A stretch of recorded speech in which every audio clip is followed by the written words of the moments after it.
Muy buenas tardes, ¿cómo están? Muy bien. Bueno, aquí fresquitos, ¿no? Sí. Bueno, estamos transmitiendo desde Granada, ya está empezando a hacer calor aquí en Andalucía, en el sur de España.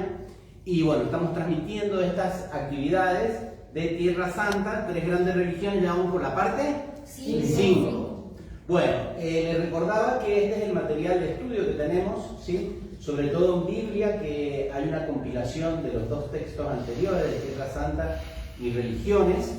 Y cuando hablábamos de Tierra Santa, hablábamos de no solamente Israel o Palestina. Uno cree que solamente eso es Tierra Santa. Y Tierra Santa en realidad es esta zona de influencia, ¿sí? Líbano, Siria, Turquía, Irak, Egipto, toda esa zona, ¿sí? Y esto es muy importante, ¿por qué? Porque surgieron aquí las 3 grandes religiones, como estamos viendo en este curso. Y existen algunas palabras claves que son el hilo conductor en todo lo que estamos viendo. Una de ellas, no sé si coincidirán conmigo, es Abraham. ¿Me puedes abrir si viene alguien? Es Abraham, ¿sí? La otra palabra clave es Jerusalén. Hola. Jerusalén, que es un significante, ¿sí? ¿Se acuerdan qué significaba eso? Valga la redundancia, que es un símbolo de muchas cosas. Y por último, la roca. Esas 3 palabras nos han acompañado durante todo el curso y hoy nos van a seguir acompañando. Entonces, para hacer un repaso, lo teníamos a Abraham. ¿De qué raza era Abraham? Muy bien, semita, lo dijeron ahí bajito. La raza semita, que viene de Sem, hijo de Cam, hijo de Noé, ¿sí? Y con Agar, la esclava egipcia que tenía Abraham, tuvo ¿a quién? A Ismael. Luego vamos a estudiar la estirpe de Ismael. Y también después, esto está en orden cronológico, Ismael por supuesto da origen a la raza árabe y con Sara, que era de la raza caldea, tuvo a Isaac y a partir de ahí dio origen a la raza hebrea. Hoy vamos a recordar que de Abraham, que surgió Isaac e Ismael, de Isaac, los hijos, vamos a repasarlo todos. Esaú y Jacob. Jacob, que recibió el nombre de Israel, que quiere decir aquel que se esfuerza y vence. Y surgieron las 12 tribus de Israel. Y de las 12 tribus de Israel descendieron de la tribu de Leví, Moisés, luego lo sucedió Josué, Saúl, David y el hijo de David, que fue el rey Salomón. De la raza de David, ¿qué familia era David? La tribu de Judá. La tribu de Judá. De la tribu de Judá desciende Jesús. O sea que Jesús era descendiente de un rey, no era ningún pobre. Era descendiente directo del rey David. Y entonces aquí tenemos las 3 grandes religiones. El judaísmo, ¿sí? El cristianismo de Jesús y por último el Islam. Esto está puesto en orden cronológico, ¿sí?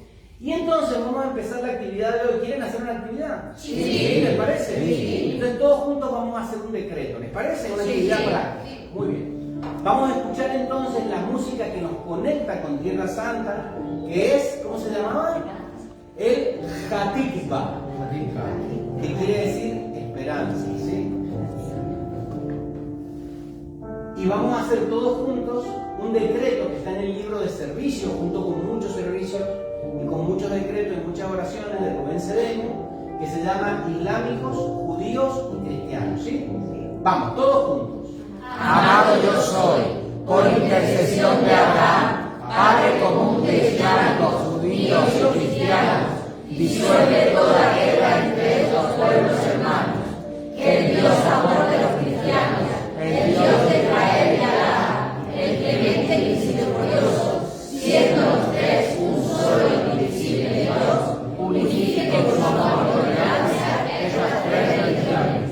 Que Jesús, Mahoma y Abraham perdonen y disuelvan con su divina compasión todo conflicto bélico, ahora y siempre, eternamente. Amén.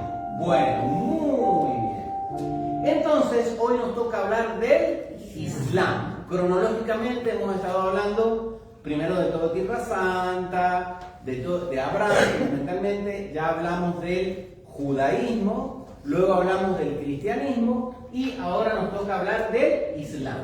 Fíjense que esa es una representación de Mahoma. ¿Qué quiere decir Mahoma? El glorioso. Y él nació en la Meca en el año 570, o sea, 6 siglos después de Cristo. Y desencarnó, dejó su cuerpo físico en Medina, que es otra ciudad que queda cerca de la Meca, en el año 632. ¿Alguien quiere leer? ¿Quién se anima? ¿Quién habla? Ahí está, Sol, vamos. Islam. Islam, ¿qué quiere decir Islam? A ver. Rendición a Alá, rendición a la voluntad de Dios, rendición al ser. Cuando nosotros estamos hablando del Islam, significa rendición a lo más sagrado que tenemos dentro nuestro. ¿Sí? Eso significa la palabra Islam. ¿Lo tienen claro? Sí. Rendición a Dios. Cada uno le pondrá el nombre a quien le suene o a quien nombre como Dios. Pero uno puede decirle rendición al ser, rendición a la conciencia. ¿Sí? ¿Rendición es igual que devoción? No, rendición es que tú ya dejas de pelear, dejas de enojarte, dejas que tu ser actúe. Una renuncia. Una renuncia, puede ser. Ya lo vamos a ver. ¿Qué más? ¿Quién quiere seguir leyendo? A ver, allá atrás, María del Mar. Sí. Es una religión monoteísta, abrahámica, surgida en el siglo VII en la península arábiga, basada en las enseñanzas del Corán, el libro sagrado que contiene la palabra de Alá. Muy bien, todo esto lo vamos a ir explicando. A ver, alguien de aquí que quiera colaborar. Ahí está, vamos todos. Culto que encierra elementos judíos, cristianos y árabes. Cree en todos los profetas. Muy bien. Lo que hizo el Islam es sencillamente una reorganización de cultos anteriores. ¿Sí? ¿Eso cómo se llamaba? ¿Se acuerdan? Sincretismo. Muy bien. Un aplauso para la Bueno, por aquí, a ver. ¿Quién quiere leer? ¿Quién había levantado? Bueno, Monse, vamos. Fue fundada en el siglo VI después de Cristo por Mahoma. Quien lo practica es un Muslim. No maometano. No Ya vamos a ver maometano. por qué no es correcta la palabra maometano. Muy bien, Gabriel.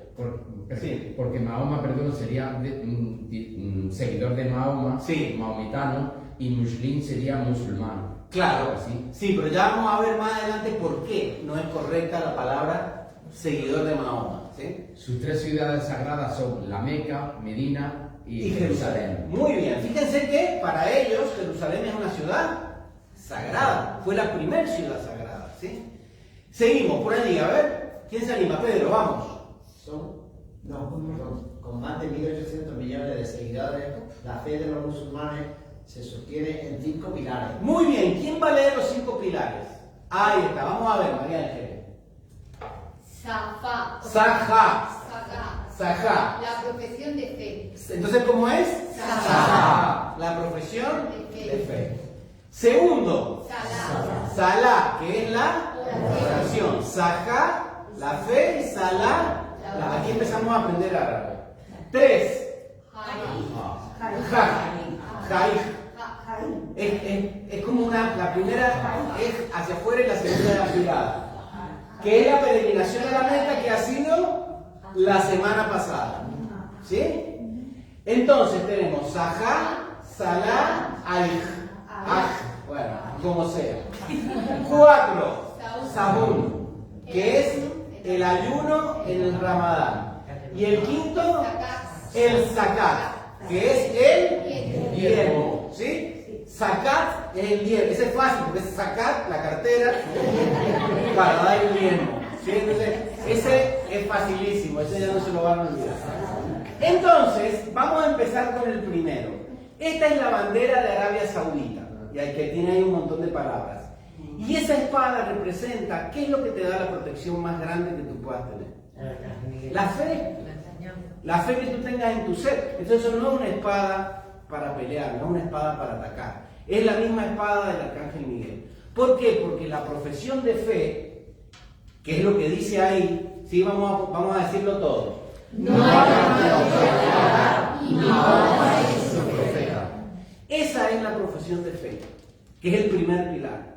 ¿Sí? Que vamos a ver qué significa eso para nosotros. porque eso tiene un significado. Entonces Arabia Saudita en su bandera lo primero que pone es la profesión de fe, que es lo que te protege. ¿Sí? Eso está puesto en todas las teselas de la Alhambra. Eso está puesto en todas las teselas de la Alhambra. Sí, señor. Las teselas que ellas... La escritura.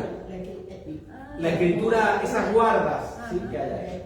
Entonces, primer pilar del Islam, profesar la fe. ¿Alguien que quiera leer? ¿Quién quiere participar? Vamos, Mati. La profesión de fe o sahar consiste en pensar, sentir, hablar y actuar con la certeza de que no hay otro poder que el del ser, de sus aspectos y sus principios dentro de nuestro. No es solo decirlo. Los voy a separar. No, perdón. Miren, si ustedes se portan como niños del primario, No es eso, perdón. hagan silencio. Solo tienen que hacer silencio. Yo no quiero que me pidan perdón. Hagan silencio. La profesión de fe o sahá consiste en pensar, sentir y hablar de acuerdo a tu ser. Fíjense qué desconectados que estamos de nuestro ser. Estamos todo el tiempo hablando con el teléfono. No paramos de hablar. Por eso después las cosas nos van como nos van. El primer pilar, ¿sí? Estar unido al ser. No es solo decirlo, es actuarlo. Ser lo que yo soy. Tu yo soy, ¿es parloteo? ¿Es estar moviéndote todo el tiempo? ¿Es estar con el teléfono hablando tonterías cuando tienes que hacer silencio? Pero discúlpenme, es que lo he dicho tantas veces que parece que no se entiende. O sea, el primer pilar es el orden. Dense cuenta, ser lo que yo soy. Ese es tu yo soy. Tu yo soy está así, distraído, volado. No. No hay más Dios que Alá y Mahoma es su profeta. ¿Qué quiere decir eso para nosotros? Esto es una lámina que yo le he puesto un montón de veces. Esto es lo que nosotros verdaderamente somos, si estamos enfocados. Entonces, aquí, ¿quién sería Alá? El ser. El ser, lo más alto. ¿Sí? Si tú estás con tu conciencia allí, no estás con otras cosas. Estás con el foco ahí.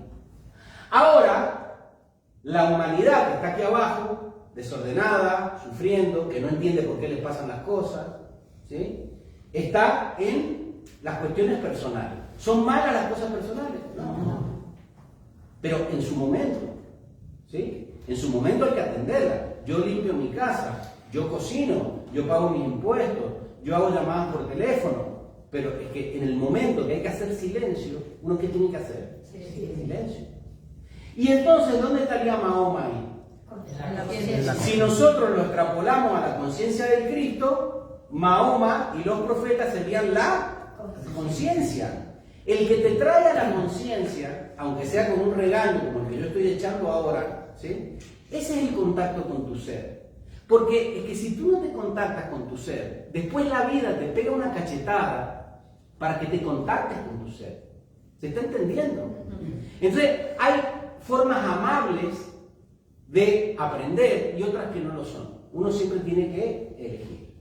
Entonces, la persona que está pendiente de ese contacto con el ser, ¿cómo se llamaba? Lo dijo muy bien Gabriel.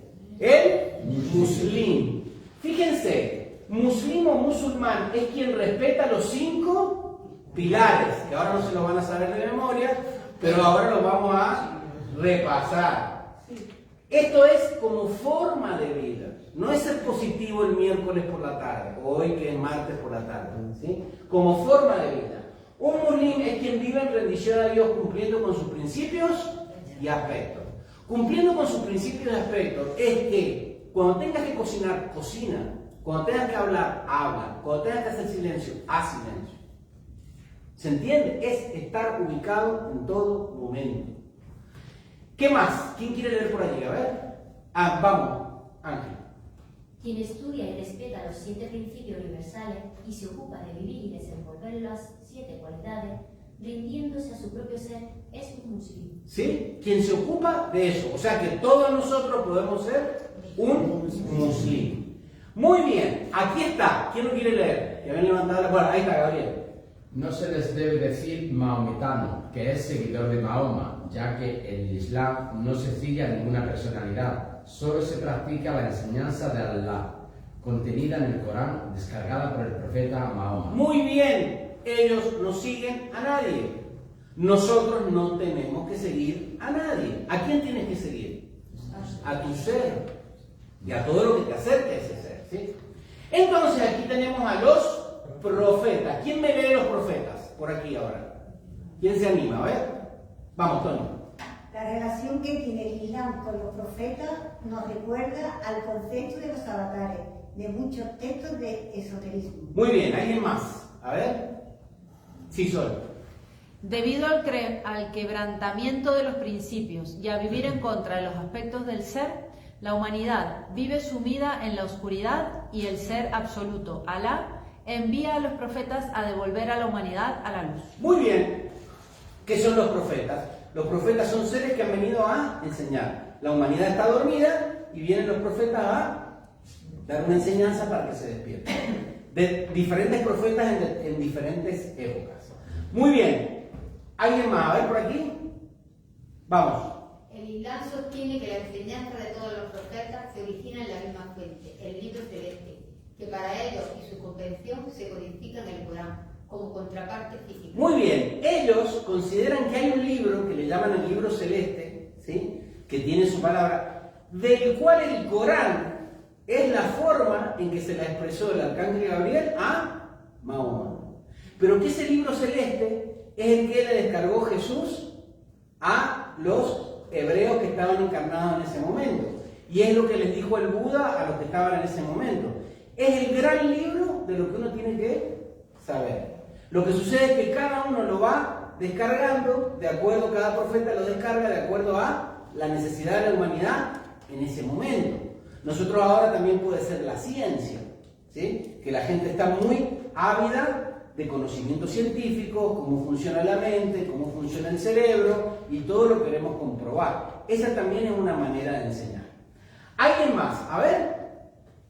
Sí, Monse. De esto se desprende que, si bien Alá es el único Dios y Mahoma su profeta, el Islam no niega ni persigue otras concepciones filosóficas ni religiosas. Sus bases son el respeto y la no violencia. Muy bien. Si bien ellos se rigen por el Corán, ellos son muy respetuosos de todos los profetas y de todas las concepciones religiosas, si bien ellos tienen sus preferencias. Cuando yo estoy hablando del Islam, estoy hablando del 90% de los practicantes del Islam. No estoy hablando del pequeño porcentaje de fundamentalistas islámicos. ¿Se comprende? Sí. Cuando yo estoy hablando de los cristianos, que si todos nosotros consideramos que tenemos un Cristo interno y trabajamos para que ese Cristo interno se despierte dentro nuestro, somos cristianos. No estoy hablando de los que hicieron la Inquisición. No estoy hablando de los que persiguen y critican a otros por tener un culto diferente. Lo que sucede es que a veces la frase de Martin Luther King, que él decía, no me preocupa la actitud de los violentos, me preocupa el silencio de los buenos. A veces estos hacen más ruido que todo el otro 90% que son silenciosos y pacíficos. ¿Se comprende? Sí. Muy bien, seguimos. Por ahí, ¿alguien quién había levantado? Ahí está, Patria. Todos los profetas son una unidad indivisible. Aceptar a uno es recibir el favor de todos. Rechazar a uno es rechazar a todos. Muy bien, ¿se entiende? Sí. ¿Entienden el concepto del Islam de los profetas? Sí. Son todos profetas y son todos respetables. Fíjense, aquí están todos los profetas juntos en el cielo, por así decirlo. ¿Alguien que quiera leer por aquí? Que nos toca. Vamos, Mati. Sí. Los profetas son el equivalente a los santos o a los maestros ascendidos. Muy bien. Y si bien el Islam considera que según su entrega al servicio de la humanidad y su sufrimiento, hay profetas mayores y otros menores, siendo el máximo Mahoma. Todos merecen ser respetados y dignos de agradecimiento según el Corán. Según el Corán. Claro, nosotros ¿qué tenemos que entender? Que está bien, uno puede respetar a todas las religiones, puede respetar a todas las bandas de música, pero a uno le gusta un cantante más que otro. Y eso no puede estar mal, ¿sí o no? Sí. Bueno, a mí me gusta más esto, a mí me gusta más el otro, pero uno no quiere decir que no respete a otros. Y fíjense esto, esta frase. ¿Acaso no te encontró extraviado y te guió?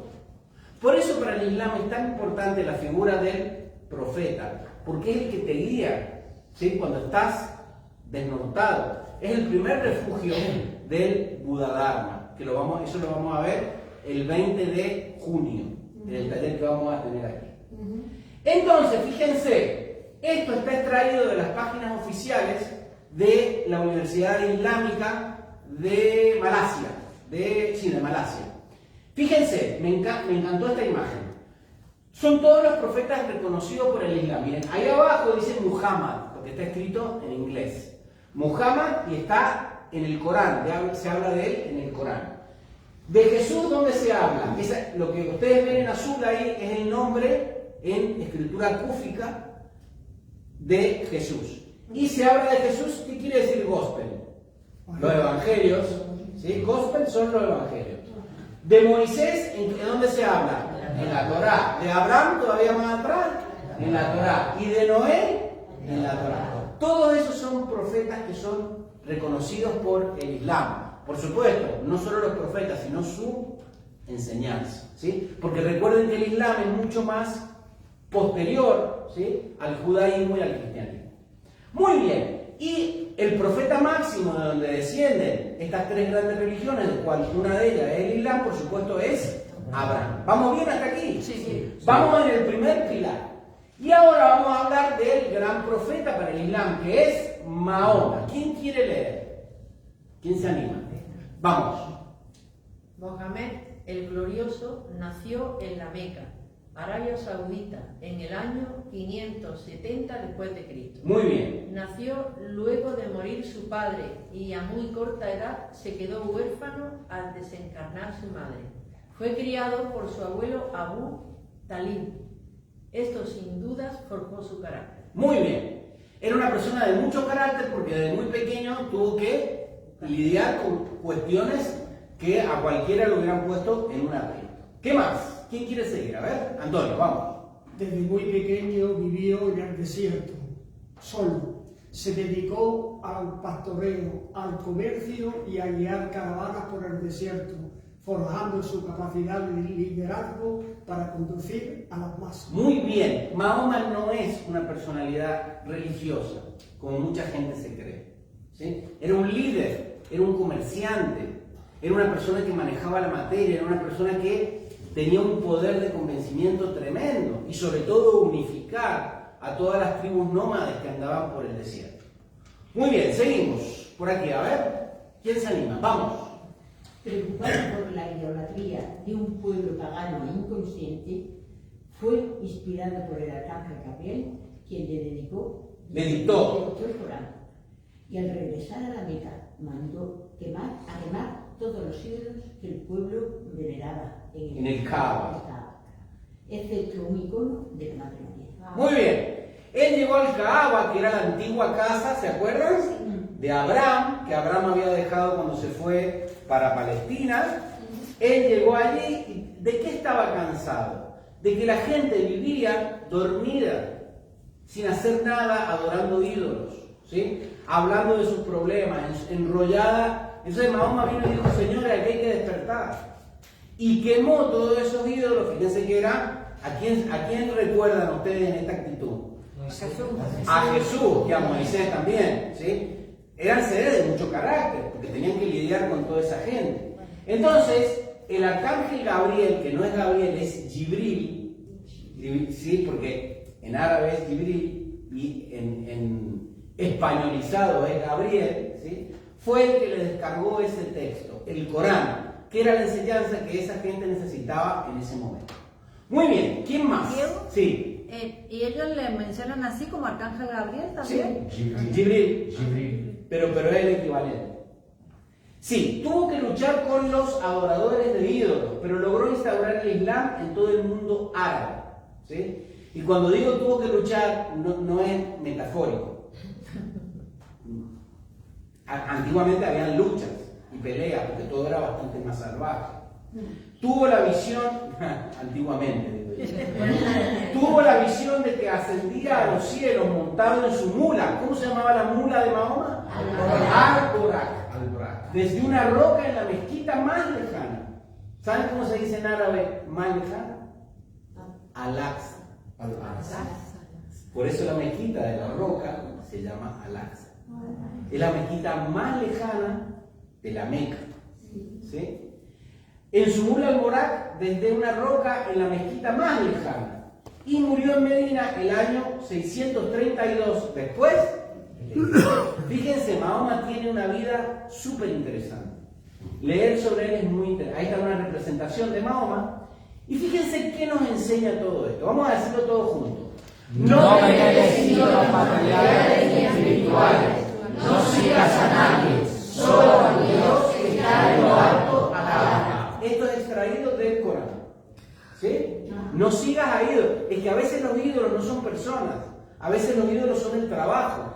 Y hay gente que no puede dejar de trabajar. O llega tarde a todos lados y dice, que estaba trabajando. ¿Sí? O sea, el trabajo puede ser un ídolo.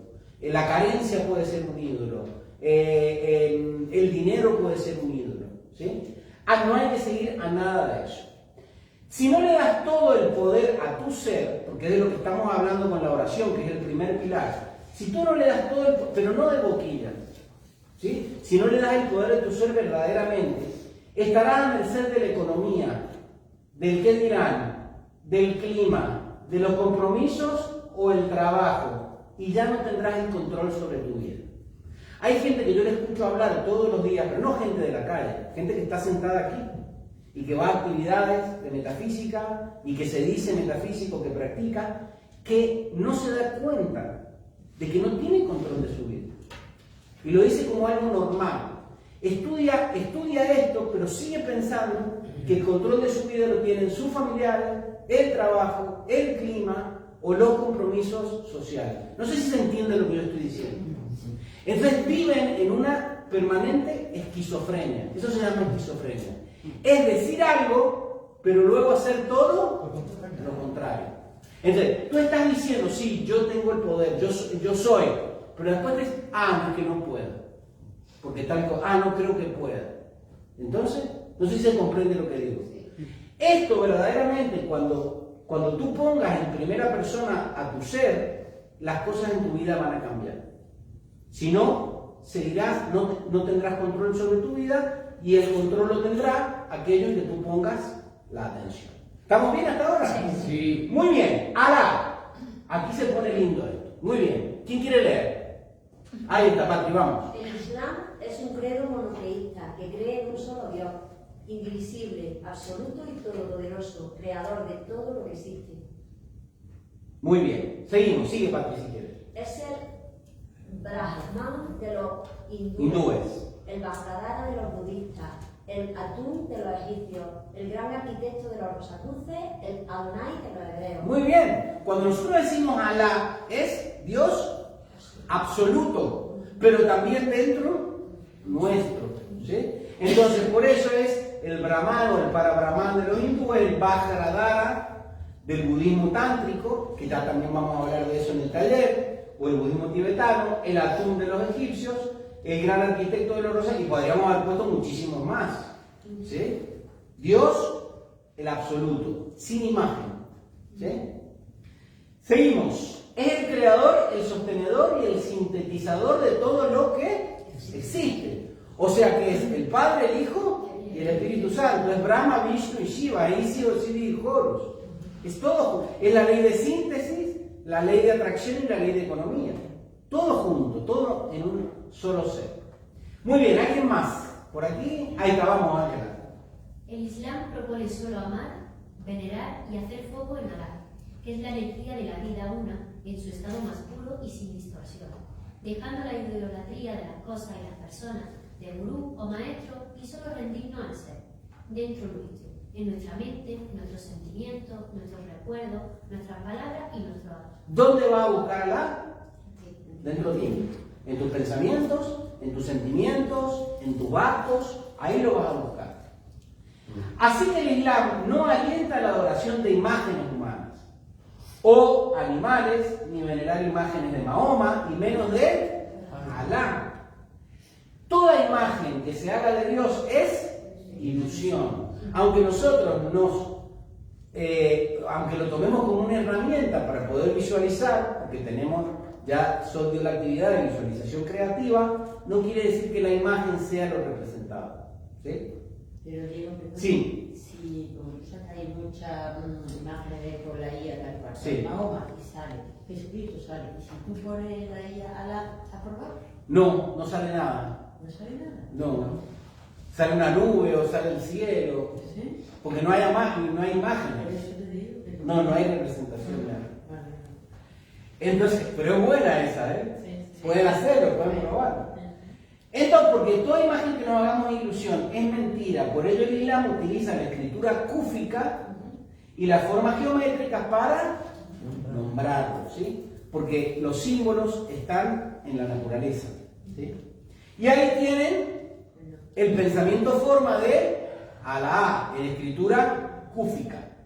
Eso es un pensamiento forma que ustedes lo van a ver en todos los templos islámicos. Aquí en Granada tenemos uno de los templos islámicos más famosos del mundo, que es la y en árabe Alhambra. La Alhambra, ¿sí?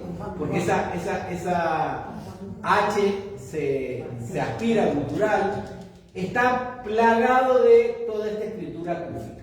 Y fíjense el pensamiento forma. El pensamiento forma de Alá es, vamos a decirlo todos juntos, Alá el clemente y misericordioso. Esta frase marca la actitud del Islam y los musulmanes, la clemencia y la misericordia en el perdón de los errores y el olvido de las disputas, sin actuar con agresividad, dejando las armas y la violencia.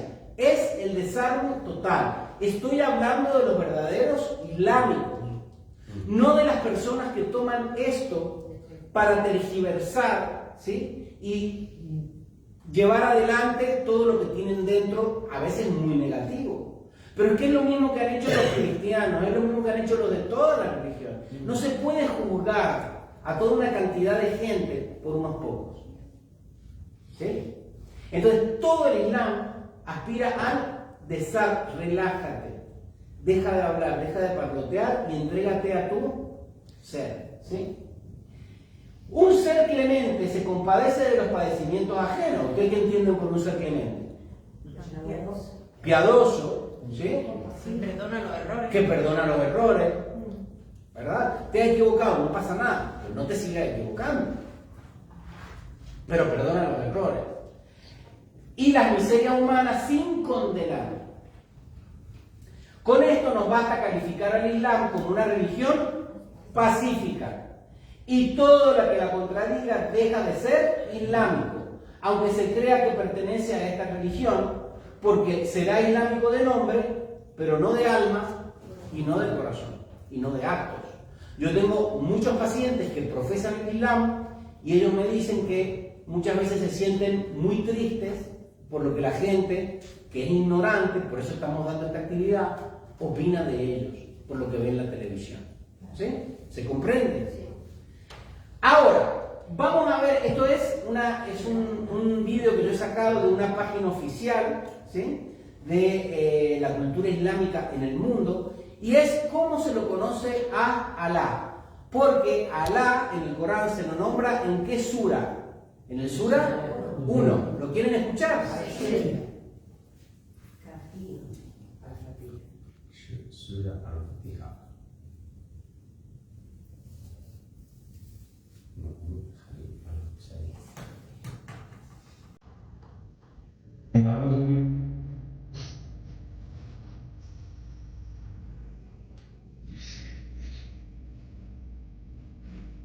Ahí está traducido, está en árabe y en español.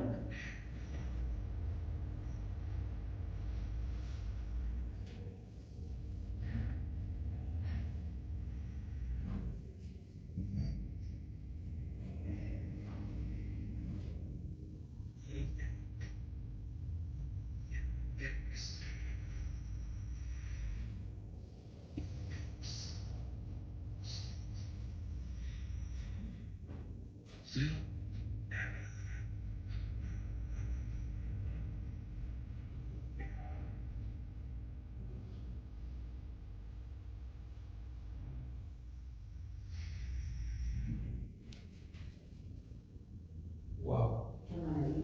Yo esto lo tengo hace muchísimos años, ¿sí? Diego, Sí. una pregunta. De las primeras frases dice, solo a ti te adoramos. Sí. Cuando en teoría no se debe adorar a... no, perdona, me he equivocado. Es Alá, no es... Alá. Sí, Sí, dime. No, lo que Al-Fatiha me recuerda que además tiene 7 versículos como Padre Nuestro Cristiano. También. Está dividido en 7 partes. Es que tiene mucho que ver. Y además es que adora, le pide la creencia, le pide todo y me recuerda al Padre Nuestro. Sí, porque, y además porque dijimos que el Islam toma de culturas anteriores. Yo tengo una anécdota muy bonita con respecto a esto. Yo en la clínica tuve que atender una urgencia. Había una chica que estaba estudiando en la Universidad de Granada, que era islámica, y tenía una urgencia muy grande. No hablaba inglés, nadie la entendía. Estaba con la cara muy hinchada, estaba muy temerosa y encima yo era un hombre y la tenía que entender. Entonces ella estaba desesperada. Y en ese momento el odontólogo que estaba ahí en mi clínica era yo. Y nadie la podía tranquilizar, Y entonces yo me acordé de lo que yo había aprendido con Rubén Cedeño, y cuando se sentó en el gabinete le puse el Sura 1 del Corán. Y ella abrió los ojos así, como el 2 de oro, y se relajó. Porque ella entendió que yo la entendía, que yo sabía. O sea, solamente con la música, con ponerle eso, yo le decía que yo sabía quién era ella. ¿Sí? Bueno, creo que lo tengo aquí, creo que lo puse en español. A ver. Porque no te podías comunicar con ella, pero que la entendías. Que la entendían. Diego, Sí. Una observación. Sí. Lo que relata el Corán y los musulmanes es como si fueran decretos, mantras, ¿verdad? Sí, claro. Es un canto al Altísimo, ¿no? Sí, estaba buscándolo porque lo tenía la traducción al español. Acá está. Bueno, viene más adelante. Sí. Tengo la traducción al español y lo vamos a hacer todos juntos y se van a sorprender porque todo lo que ustedes están diciendo es cierto. Es algo que es muy familiar para nosotros. Porque es la misma forma de orar, es la misma, y aparte viviendo en Granada, más que más. ¿Sí? Vamos a seguir. Fíjense, este es el símbolo del Islam. Hemos hablado de la música, hemos hablado de los pilares, y este es el símbolo. No es un símbolo religioso originario del Islam, porque fíjense que Mahoma, que era muy inteligente, fue tomando de aquí y de acá, y él fue el que armó el Islam. Entonces, este símbolo nació en Bizancio durante el Imperio Otomano, dicho en plata, los turcos. ¿Sí? Claro, figura en banderas como la de Turquía y en muchos de los países árabes. Ahora, el Islam es un proceso de transformación en que se deja de vivir para el mundo y se comienza a vivir para el ser. Pero esto dicho es como cuando uno dice no lo acepto y sigues haciendo lo mismo. ¿Sí? O cuando dices yo soy positivo y sigues diciendo cosas negativas. Es hacerlo verdaderamente. Es a poner a tu ser y a todo lo que te lleve a tu ser en primer lugar. Entonces, ese proceso de transformación está simbolizado en esto. La luna, en cuarto creciente, ¿qué quiere decir? Que es el inicio de un nuevo ciclo. La luna empieza a crecer, a crecer, a crecer, a crecer hasta que se llena. Es el inicio. Pero eso no es cuarto creciente. No, es creciente. No, ese es menguante. Ese es el menguante. Ese es el menguante. Pero, ¿y cómo sería creciente? Ah, bueno. Sería la fe al revés. La fe al revés. Bueno. Sí, es que se puede poner así, bueno, sí. En realidad está invertida la imagen.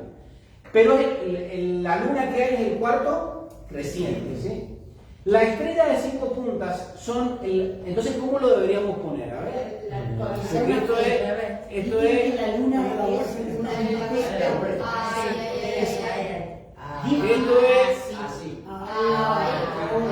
esto es saltando y cabeceando. Esto es saliendo el payaso soltando la risa. Y la luna Es una cosa curiosa porque dicen que la luna es una embustera, que Sí. cuando crece tiene la D de decreciente, y cuando decrece tiene la... Ah, que es verdad. Miren qué bueno eso, ¿no? Ahí ahora ya no me lo voy a olvidar. En el sur es al revés. Entonces, la estrella de 5 puntas son los 5 preceptos del Islam. Y que está guiando el proceso. ¿Tú cómo vas a entrar en ese proceso de nuevo nacimiento? Basándote en esos 5 pilares, que en realidad no son 5 pilares del Islam. Son 5 pilares que todos deberíamos practicar, seamos islámicos o no. Y el círculo es símbolo del absoluto, que es el escenario del cambio. Significa el universo, significa Dios, el absoluto, o en este caso, Alá. Vamos al Corán, ¿les parece? ¿Quién quiere leer sobre el Corán? ¿Quién se anima? Dime. Al respecto de lo que decía antes de vivir para el ser, yo no he estado en muchos países musulmanes, pero he estado en Marruecos, y es verdad que es como que la relación con la religión que ellos tienen es algo que está súper metido en la sociedad, en su vida, se levantan temprano, van a orar, y es como que realmente está mucho más metido en su vida que... Ahora les voy a contar algo que me contó a mí un islámico profesante en Egipto, con respecto a eso, ¿sí? Que a mí me abrió mucho la mente. Yo dije, qué inteligentes y qué prácticos son, porque uno lo ve como una cuestión religiosa y a veces no se da cuenta del pragmatismo que hay en algunos actos o en algunas costumbres. Leemos. ¿Quién lee el Corán? A ver, vamos. El Corán árabe. Bueno, lectura o recitación. Romanizado al Corán, lectura o recitación, también transliterado como al Corán, Corán o Corán. Todo eso lo pueden encontrar nombrado al Corán. ¿Es el libro? Es el libro sagrado del Islam, que representa la palabra de Dios en árabe, Alá, revelada a Mahoma, Muhammad, quien se considera que recibió estas revelaciones por medio del arcángel Gabriel, Jibril, publicado en árabe en 634 después de Cristo, 2 años después de la muerte del profeta Mahoma. 2 años después de la muerte de Mahoma se publicó el Corán. Alguien que lea el siguiente párrafo, ¿eh? Vamos.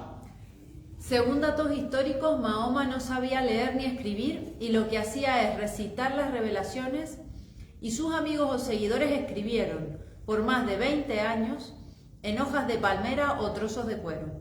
Esos versos tomaron la forma que hoy conocemos en 114 capítulos, asoras, cada uno dividido en aleyas, que contienen elementos judíos, cristianos, persas y tradiciones de los pueblos árabes. No, árabes. Árabes primigenios. Fíjense todo lo que encierra el Corán. No es un libro original, viene de otras culturas, ¿sí? Qué interesante. El Corán menciona muchos personajes que aparecen en libros sagrados del judaísmo y del cristianismo. Por ejemplo, el Tanaj, que ya lo hemos estudiado, que es la Biblia hebrea, la Biblia cristiana y los evangelios apócrifos. Personajes del mundo hebreo y cristiano muy conocidos, como Adán, Noé, Abraham, Moisés, María de Nazaret, porque así la nombra, Jesús de Nazaret y Juan el Bautista. Aparecen mencionados como profetas islámicos. ¿Sí? Y todo eso lo mete él dentro de lo que es el Islam, cuando lo revelaron en el cristianismo. Exactamente, porque esto fue posterior. Se considera que todos esos fueron profetas, que aportaron sabiduría a la humanidad. La enseñanza del Corán. A ver, ¿quién me lee por aquí? Ahí está Víctor, vamos. La ignorancia y el egoísmo de la humanidad hacen que se alejen de los preceptos y leyes divinas. 7 principios universales. Claro, las leyes divinas son los 7 principios universales. Y se vuelvan a Dios.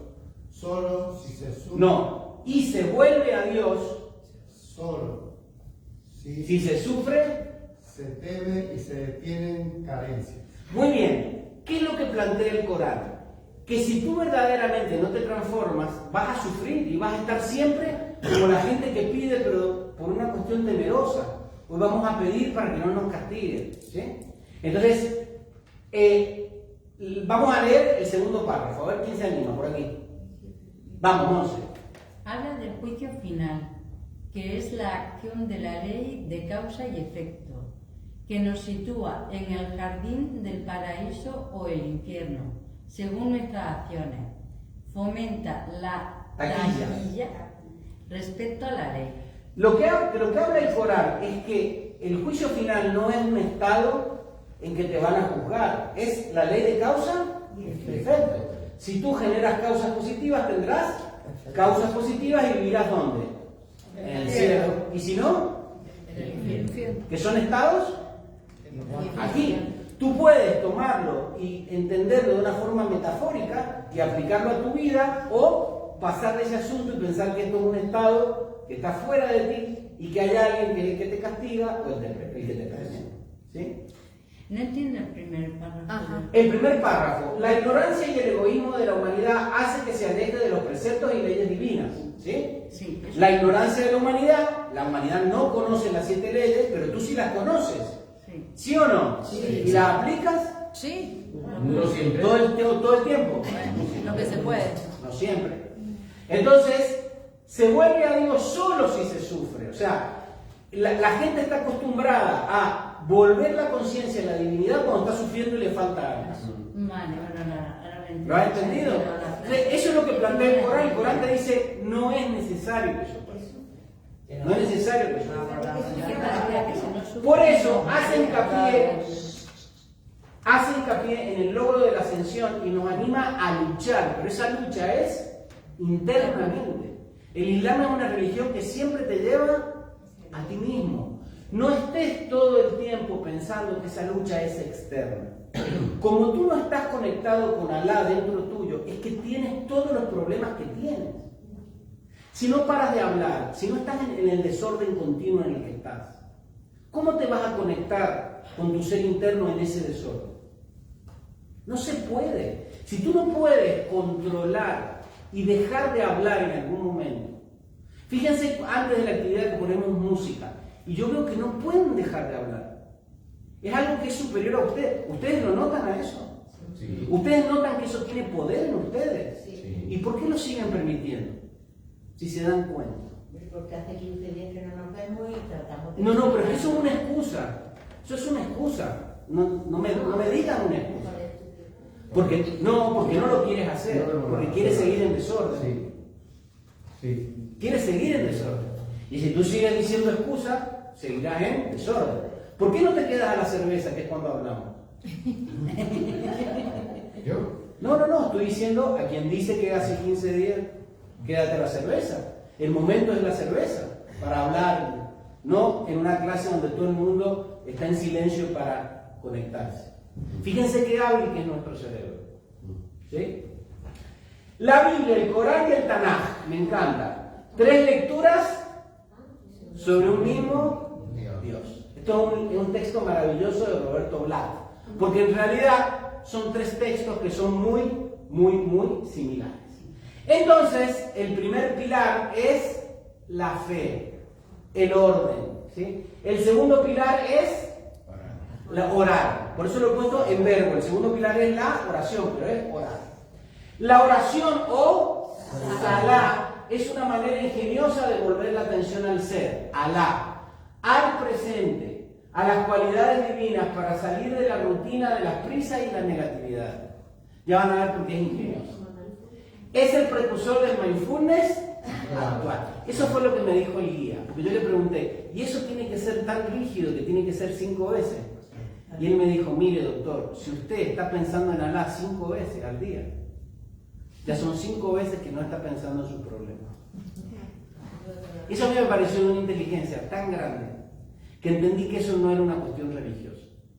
Era una cuestión en donde todo el mundo 5 veces al día está focalizado en eso.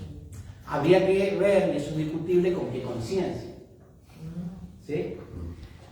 Si estás pensando, sintiendo y hablando de Alá, no estás inconsciente, en piloto automático, aumentando tus problemas. ¿Sí?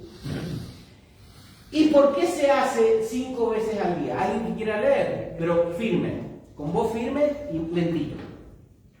Se hace por ley del ritmo, 5 veces al día, como una dieta mental para estar en forma. física y espiritualmente.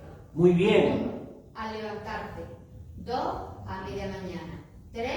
A mediodía, antes de comer. 4. A la tarde. Y 5. Al caer el sol, antes de ir a dormir. Una dieta mental.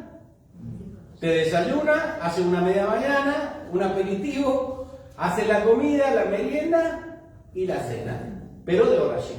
¿Sí? Sigue, el rato. Son 7 posturas que se realizan Descalzos. sobre una alfombra o esterilla, empezando de pie, moviendo de manos y cabeza, haciendo genuflexiones y 2 postraciones Majid. con las manos a cada lado del rostro, terminando sentado. Bueno, eso no lo vamos a hacer ahora, pero es una serie de postraciones. Bueno, no lo vamos a hacer ahora porque en realidad no tiene importancia cómo lo hagas. ¿Sí? Eso es una representación, y vamos a ver una representación de qué. En un primer momento los islámicos oraban en dirección a Jerusalén. ¿Por qué? Por la piedra en la roca. ¿Pero por qué? Porque estarían acostumbrados también de rezar como los judíos. Porque estaban acostumbrados a rezar como los judíos. ¿Pero qué representa la roca? La ascensión de Mahoma. La fe, representa la fe. Pero también ¿por qué? Una cuestión logística. Porque no tenían religión. Eran tribus nómadas que andaban por el desierto. Y vino Mahoma y ¿qué les dijo? ¿Qué hacemos nosotros rezando para donde rezan los judíos? Vamos a rezar para donde nació, no Mahoma, para donde nació Abraham. ¿Se entiende? Él les puso otra cosa. ¿Cómo llaman a la oración los cristianos? Rezo. Oración. Vamos a ver. Rezar el rosario. ¿Cómo llaman a la oración? Con la campana. ¡Con una campana! ¡Con una campana! La llamada de oración es con una campana. Dice Mahoma, ¿qué dijo? Nada de campana. Pero que Lutero hizo lo mismo. Nada de pesebre. Vamos al arbolito de Navidad, que es lo que hay aquí en Alemania. Entonces, ellos plantearon cosas innovadoras, ¿me entiendes? Para dar una identidad a la gente. Pero después cambiaron en dirección a la Meca. El imán es así se llama, imán es el jefe religioso de la comunidad islámica y es quien dirige la oración en las mezquitas. El almohadín o almudaina o almuédano o muezín es el que llama a la oración. Y de ahí viene Almudena. Almudena es una ciudad amurallada. Mahoma, cuando se tuvo que ir de la Meca, ¿verdad? Por cuestiones que yo ya les conté, de esto que él estaba tratando de unificar, pero lo expulsaron de la Meca, y él dijo, ¿cómo yo llamo a la gente de la oración? Él vivía en una ciudad que era amurallada, se subió arriba de la muralla y empezó a recitar el llamado a la oración, que es una parte del Corán, y por eso un señor llamando a la oración arriba de una pared es y de ahí viene Almudena, que fue una virgen encontrada sobre un muro. Y entonces hay mucha gente que se llama Almudena y no sabe que su origen es Mahoma. ¿Sí? Entonces, fíjense, ese hecho de rendición, dime. Es una curiosidad nada más. Sí, dime, cariño. Que ahora llaman a la oración, perdón, con todo el respeto, a través de las redes, porque el otro día vi cientos y cientos de ellos que habían ido a hacer la ceremonia. ¡Ah, también! Sí. Por encima de la facultad donde yo trabajo. Mira, aquello era... Claro, ahora también utilizan las redes sociales. ¿Sí? Fíjense, Dios es el ser y es lo más grande. Entonces ellos cuando se postran, ¿qué dicen? Allahu Akbar. ¿Qué quiere decir Allahu Akbar? El ser es lo más grande. ¿Cómo es? Allahu Akbar. ¿Cómo? Allahu Akbar. Quiere decir Dios o tu ser es lo más grande. Postrarse es el Islam. La actitud de postrarse es el Islam en su manifestación física y factual. Si tú sigues enrollado en tus pensamientos, en lo que tú opinas, en tus actos desordenados, no te estás mostrando, eso no es Islam. Sigues en piloto automático. Eso es como arrodillarse los cristianos. Sí, lo mismo. Postrarse es acallar tu personalidad, ser nada y dejar actuar al ser. Es un acto de humildad. Es Alá, que es el ser en ti, quien hace las obras. Por eso no es que nosotros hagamos cosas maravillosas. Cuando dejamos actuar a nuestro ser, es ese ser el que trabaja a través de nosotros. Es orientar nuestra energía enfocándola en dirección a la conciencia, porque vamos a ver que la Meca representa la conciencia, como Jerusalén representa el anclaje del yo soy, que se ancla en la roca. La Meca también representa para ellos la conexión con nuestro ser. Fíjense que todo esto está dentro de nosotros. Perdón. Muy bien, sí. Tendría una duda. Sí. ¿Allahu Akbar no sería solo Dios es vencedor? También, es que hay muchas interpretaciones. Es que solo Dios es grande, solo Dios es vencedor, Allahu Akbar. Es más, hay un emperador mogol que dicen que fue una encarnación del maestro de Moria, que era Akbar, se llamaba así, el grande, ¿sí? Dime, Suárez. Ellos creen que entonces que Dios de las otras religiones es el mismo que Alá. Sí. Sí, sencillamente Alá es la forma que ellos tienen de decirle a Dios Todopoderoso, pero le tienen que decir de una forma. Entonces tú dices, ¿y por qué los Rosacruces le dicen el gran arquitecto? Porque es como le dicen. Sí, pero quiero decir, Sí. es muy diferente pensar que mi Dios es mi Dios y el Dios del otro es otro Dios, a pensar que en realidad Dios es el mismo. Pero nada más ustedes que imagínense una llamamos de manera cosa, diferente. si ellos reconocen que todos los profetas son profetas y están aquí abajo y son humanos porque han estado aquí, más todavía allá arriba. No, pero Dios tiene que ser uno, no Ellos- son muchos. Ellos piensan... Claro, pero esperen, no dialoguen entre ustedes. Estamos hablando de que es un principio universal, que ellos reconocen que es un principio universal. Sencillamente, estoy hablando del Islam sin distorsión. No estoy hablando de los que dicen Alá es el Dios verdadero y todos los otros dioses no son válidos. No. Yo estoy hablando del origen del Islam. Es la forma en que ellos tienen de nombrar a Dios Todopoderoso. De todas las religiones. Da igual de cuál sea, ¿sí? Entonces, Diego, Sí. ellos piensan que Jesús fue otro profeta. Pero no, ¿por qué ellos? No te estoy diciendo que esto es una actitud que tú tienes que poner en práctica. ¿Por qué ellos? ¿Quiénes son ellos? ¿Vieron que seguimos divididos?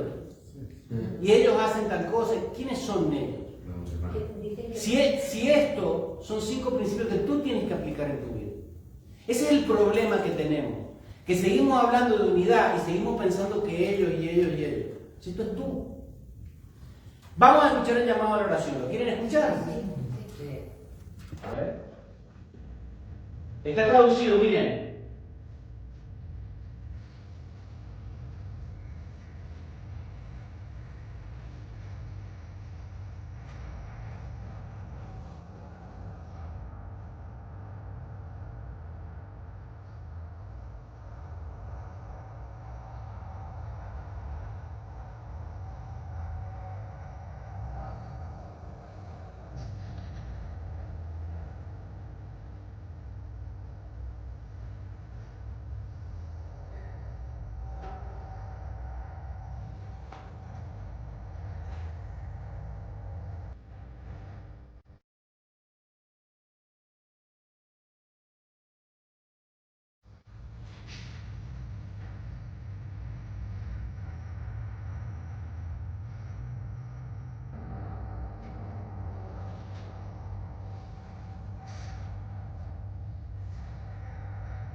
Salah, ¿eh?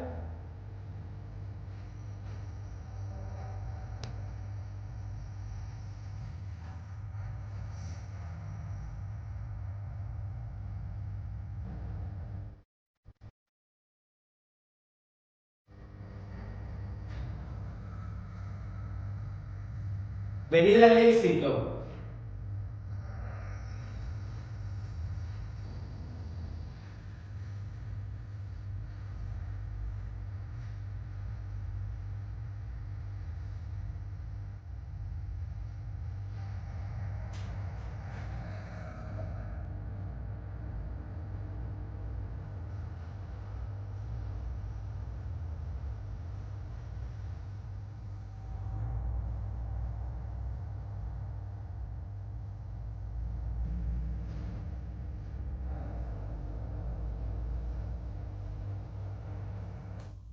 ¿Le gustó? Sí. Todas esas imágenes, yo me acuerdo yo me quedé impresionado. Imagínense que en el Cairo dicen que hay como 5.000 mezquitas. Y todos a la hora de la mañana, todos los muecines se ponen a hacer el llamado de la oración. Entonces todas las fotos que ustedes veían en el vídeo eran de diferentes amaneceres. Ahí al último se veía el Bósforo y Santa Sofía o Hagia Sofia en el fondo. Eso es una maravilla. Cuando ellos hablan de Islam, de que no hay más Dios más grande que Alá, no es que Alá es más grande que otros dioses. Eso es tener una mente dividida. Lo que te está diciendo es que ese problema que tú tienes, el Dios dentro tuyo lo puede solucionar. Lo que sucede es que tú no le das poder. Tú lo que le das poder es al problema.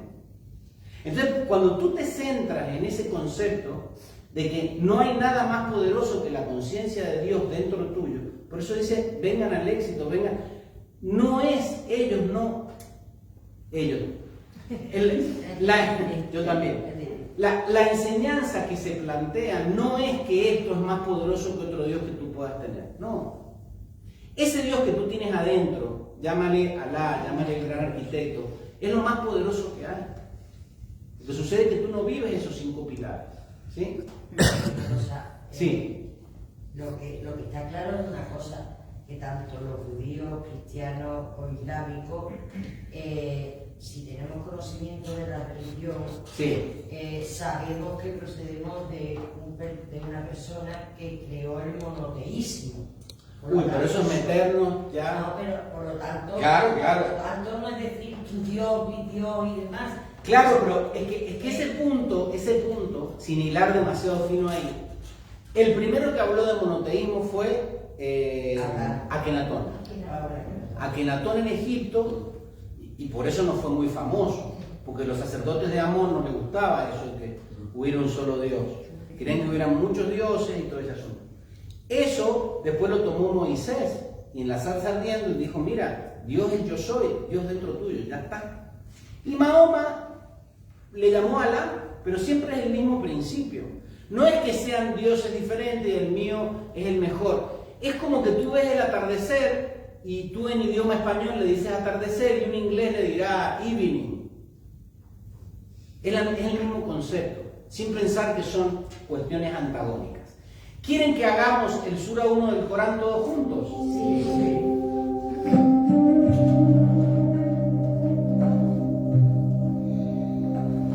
Aquí está en español. Vamos todos. Loado sea Alá, dueño del universo, benevolente, misericordioso, soberano en el día de la retribución. Aquí es a quien adoramos, de ti es a quien imploramos socorro. Dirígenos por el camino recto, por el sendero de aquellos a quienes has formado con tu beneficio, no por el de aquellos que han incurrido en citas, ni por el de los que se extravían. Desde la traducción del Sura 1 del Corán, es un llamado al contacto que tú tienes que tener con tu ser, porque él es el que te va a precipitar todo lo que tú necesitas. Y por supuesto que hay maneras, esto que tengo yo, fíjense si lo quieren pasar, esto que ustedes ven ahí es, ¿cómo se llama? Estos en realidad son hindúes, ¿sí? Yo los traje de la India y es un yapa mala. Si quieren pueden pasarlo, Patri. Ese yapa mala es un misbah o tasbih, que es lo mismo que decir un rosario. Mira, aquí tienes otro.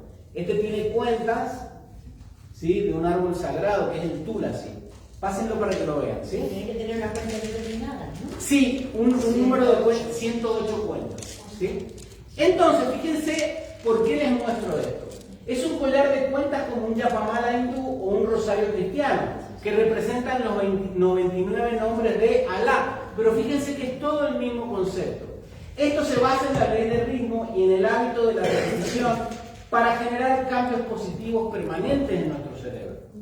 Si tú haces un decreto positivo todas las mañanas, lo haces, va a llegar un momento donde lo vas a creer y tu cerebro lo va a aceptar. Como ha aceptado la limitación, también puede aceptar lo otro.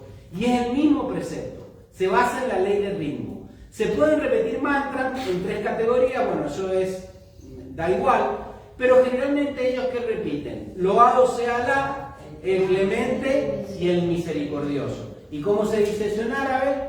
Bismillahi Rahmani Rahim. Entonces tú lo ves por ejemplo, esto por ejemplo yo me lo compré en el Tíbet, y si tú ves a un budista tibetano, ¿qué va a estar diciendo? Om Mani Padme Hum. Ellos dicen Bismillahi Rahmani Rahim. Y cada vez que lo dicen van pasando una cuenta. Exactamente. Si a ti te duele la cabeza y te quito poder, tú te puedes decir, yo soy salud, yo soy salud, yo soy salud. Alabado que alabado, adorado.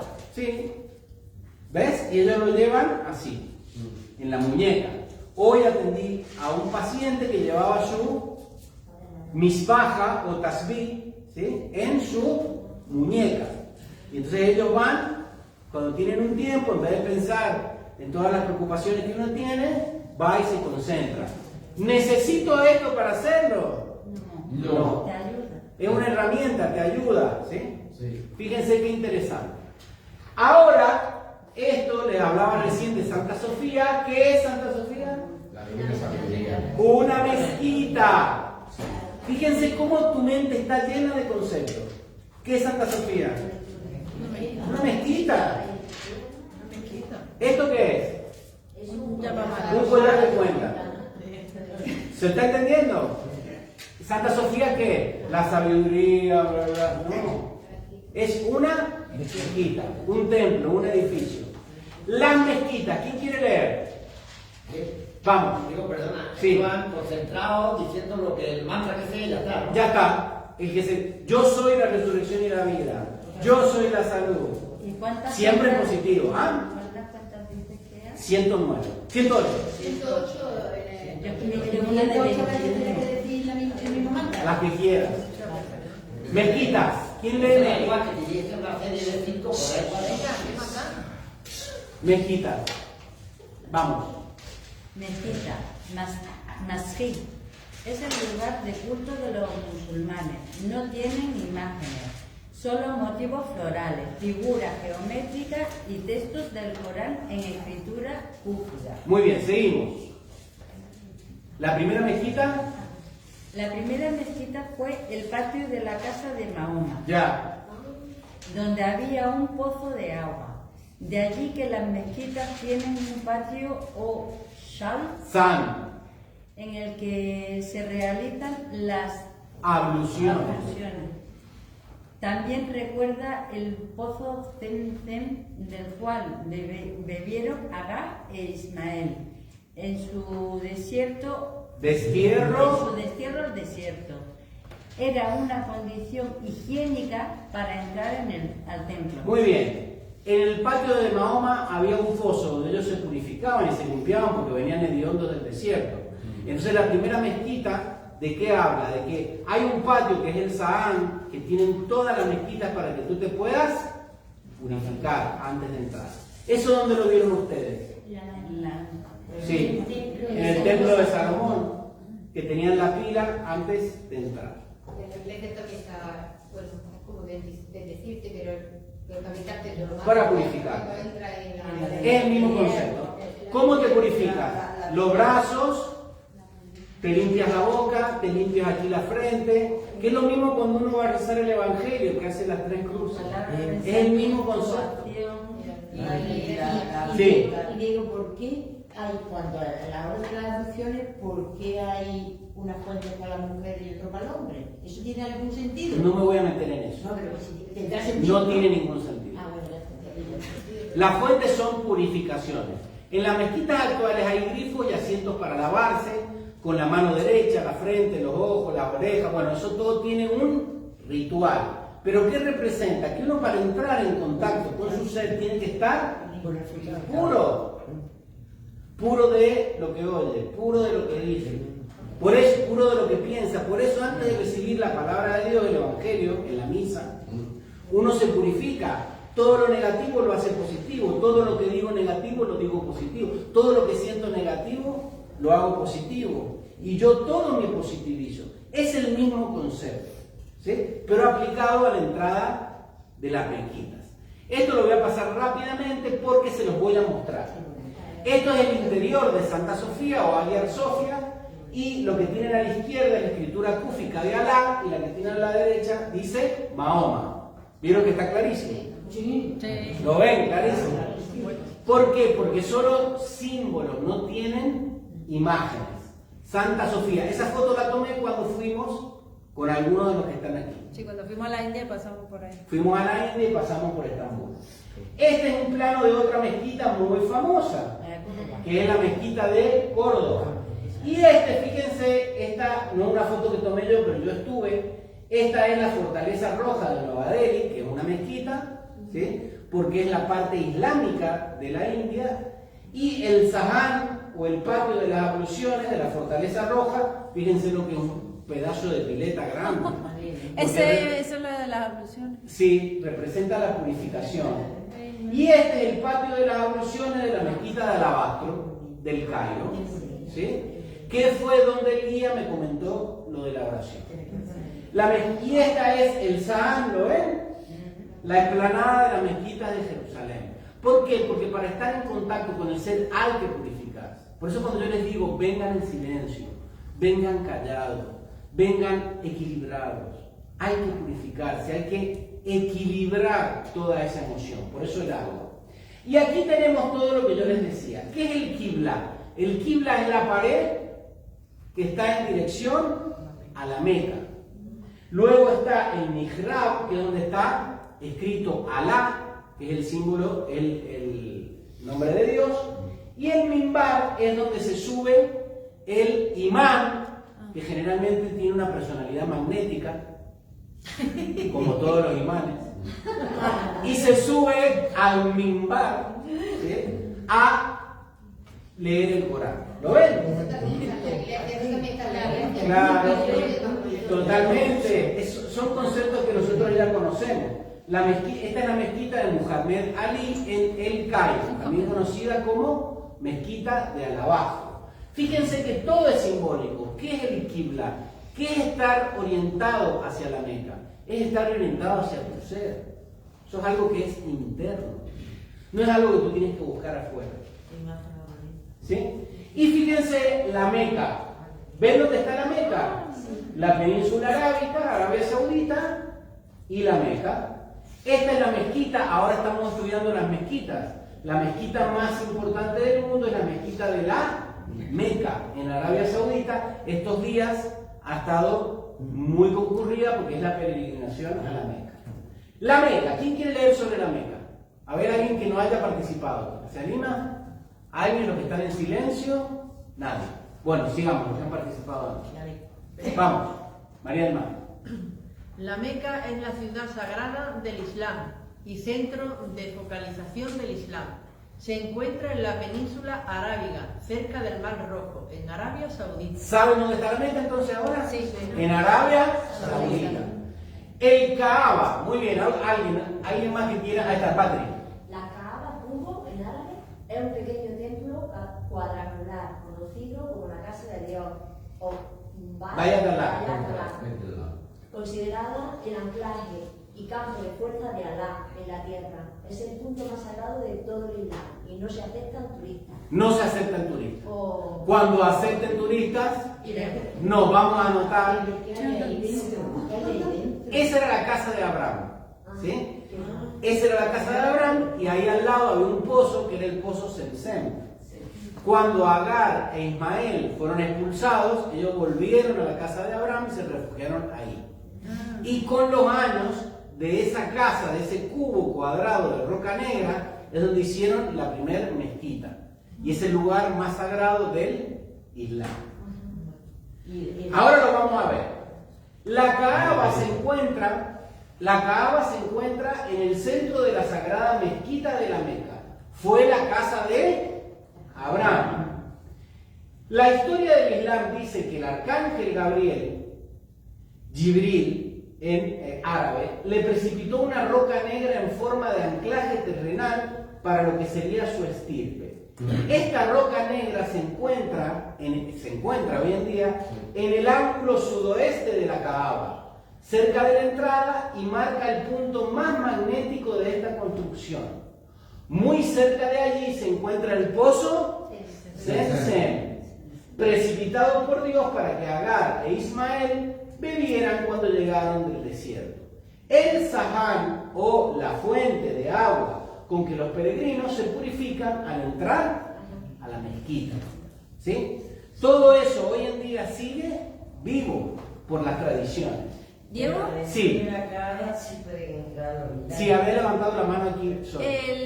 Al arcángel Gabriel, ¿a quién le precipitó la roca negra? Porque no lo entendí eso. A Abraham. Abraham, vale. Sí. Y el Corán a Mahoma. Sí. Okay. Antiguamente los musulmanes oraban en dirección a Jerusalén, pero cuando Mahoma conquistó la Meca, entró a la mezquita y expulsó a las tribus beduinas politeístas, preislámicas del Kaaba, quemando sus ídolos, ¿se acuerdan? Sí. Él llegó ahí e instaurando ese sitio como la alquibla o dirección de la oración. Él dijo, miren señores, ahora todos vamos a tener nuestra identidad y todos vamos a rezar en dirección a este sitio. ¿Sí? Les dio una identidad propia.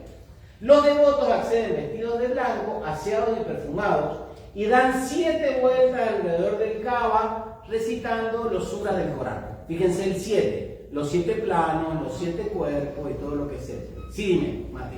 No, lo que te estaba preguntando antes, que si en la Kaaba no puede entrar nadie o no, solamente islámicos. No pueden acceder turistas.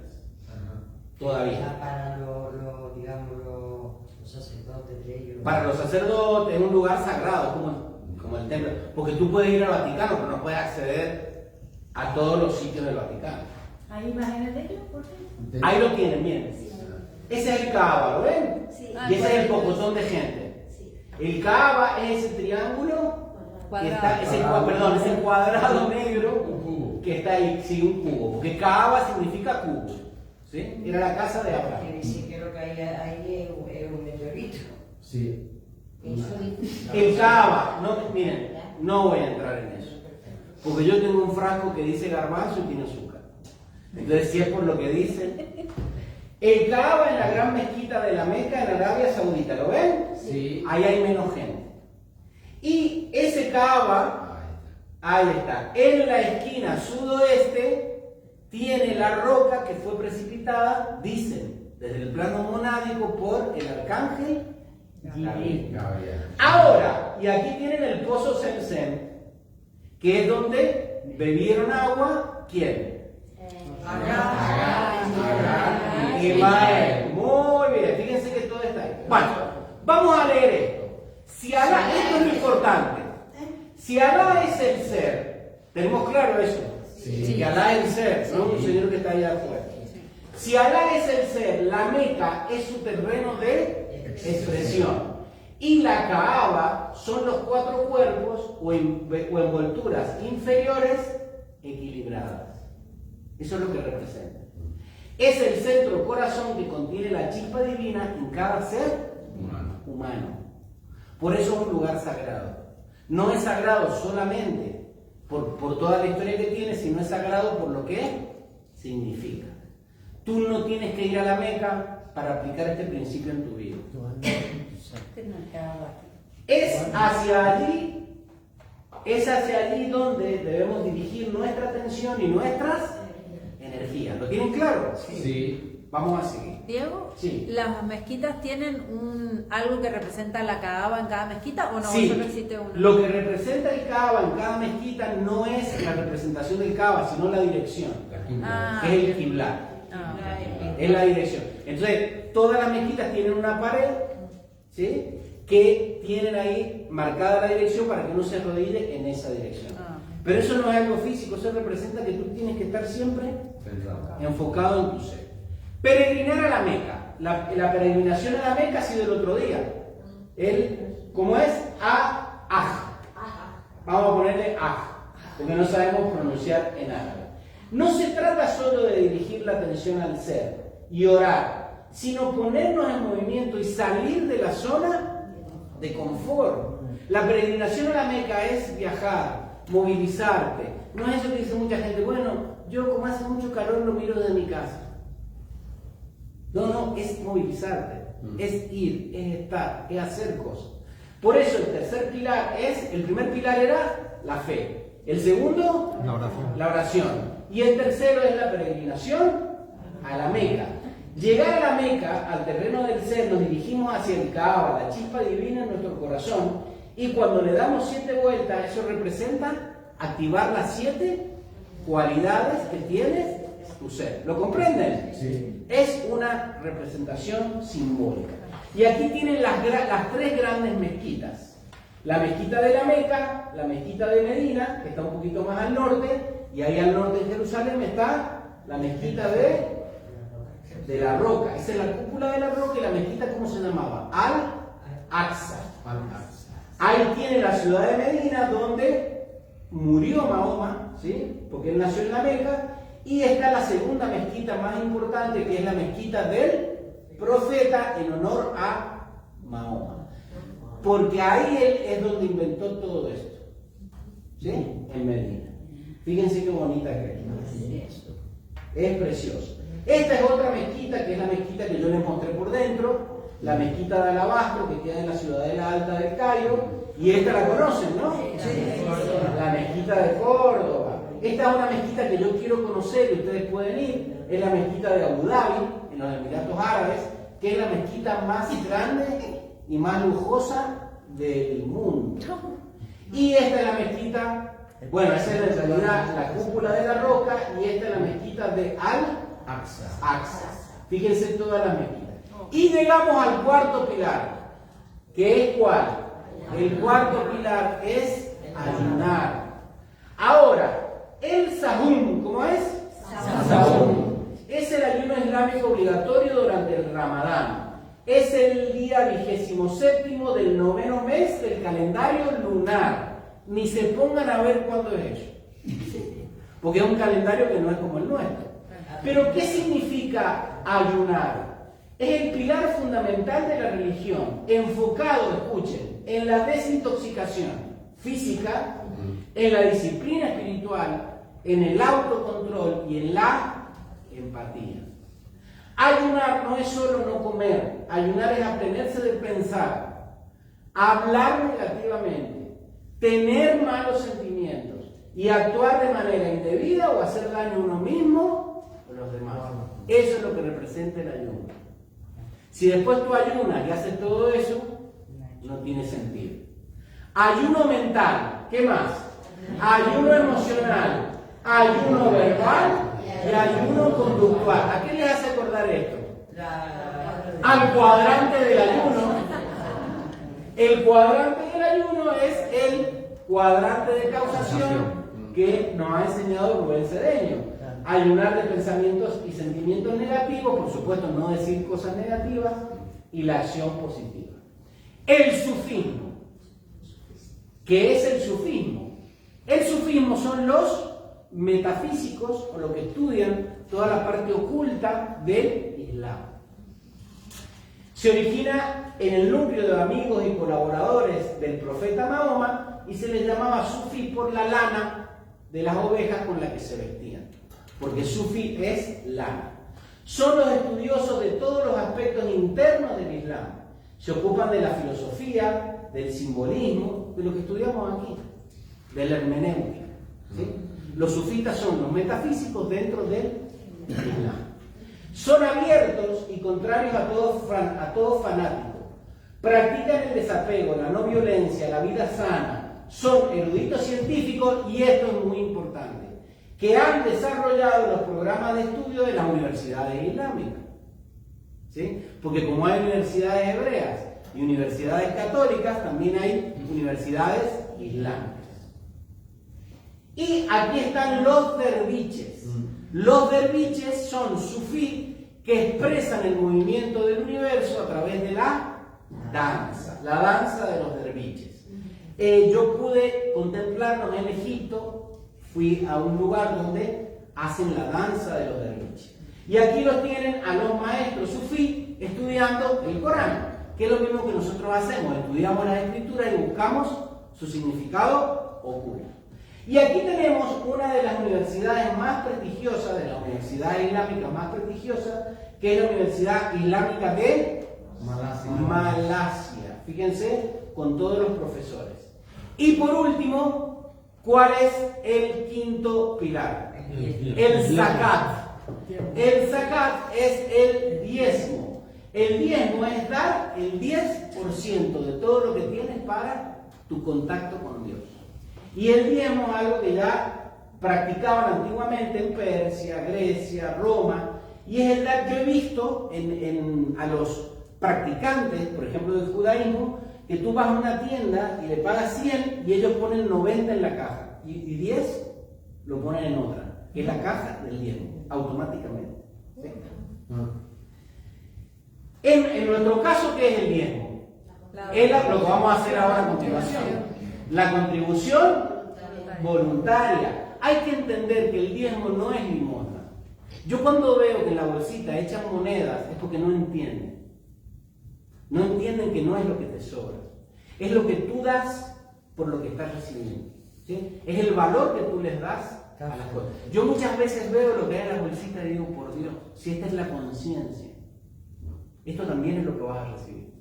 ¿Sí? Entonces el diezmo no es porque el imán lo necesite o porque nosotros lo necesitemos. Tú necesitas dar el diezmo. Porque si tú no das, ¿quién va a ser el que no va a recibir? Tú.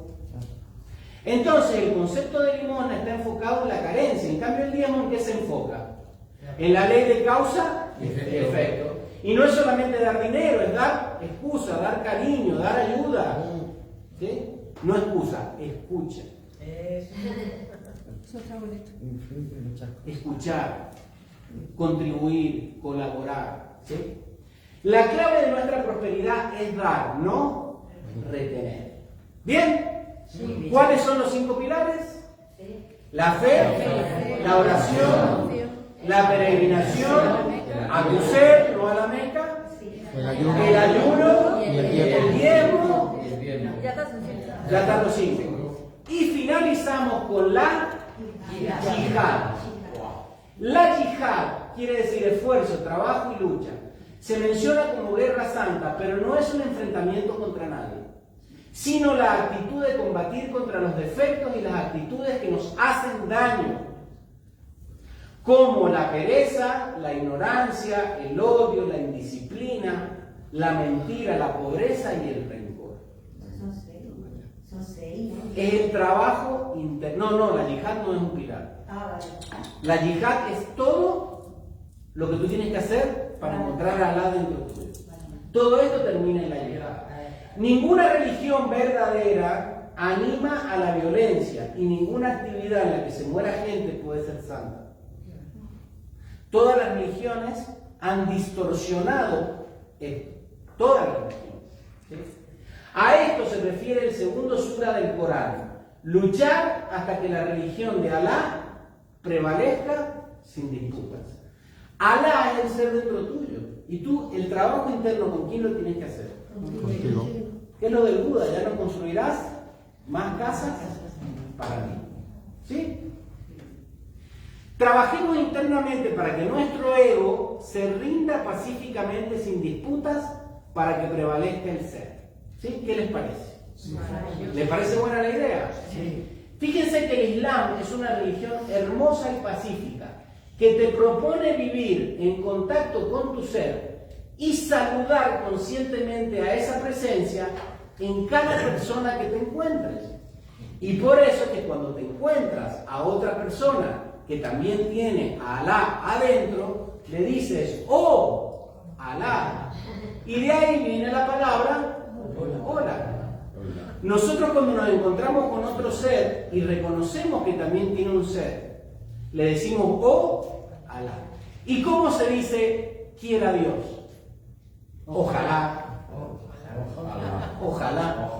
Es decir, te vas a ir de vacaciones, vas a tener precipitación, ojalá. Quiere decir quiera Dios. Pero como Dios eres tú, te tienes que enfocar en tu cama, ¿sí? Y precipitar. ¿Les parece bien? Sí. Y amarillo, azul y colorado, este cuento